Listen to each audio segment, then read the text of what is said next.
Жағдайларыңыз қалай? Денсаулықтарыңыз қалай? Бүгінгі болсын. Сізге алғысымыз шексіз. Ой, рахмет. Ой, рахмет, бауырлар. Ассалаумағалейкум. Мерекелеріңіз құтты болсын. Рахмет.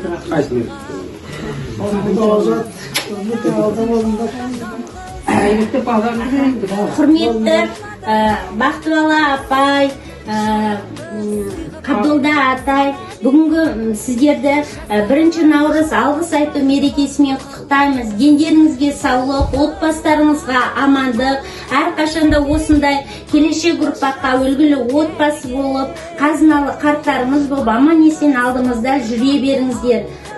Сіздерге мың алғыс. Сіздерге Ой, рахмет, бауырлар. Батаның ел көгереді, жаңбырмен жер көгереді демекші бір батаңызды беріп жеңіз.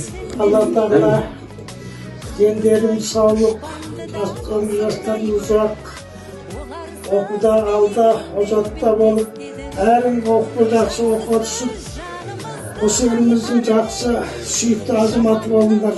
Алла тағала бұл сендердің де қуаныштарына қона берейік. Алла жастар ұзақ болсын, бақытты жақсы өмір тілейміз. Алла нұрын жауғызсын. Ата-аналарыңа, әке-шешелеріңе сүйікті ұлы қызы болыңдар. Елдеріңе елеулі, халқыңа қалаулы болыңдар.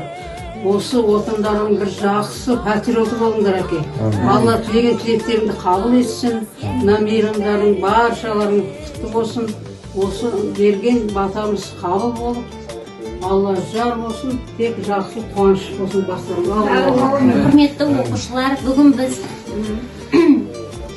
ауылымыздың қажылыққа барып келген Қабдолда атамыз бен Бақтыбала апайымыздың шаңырағындамыз.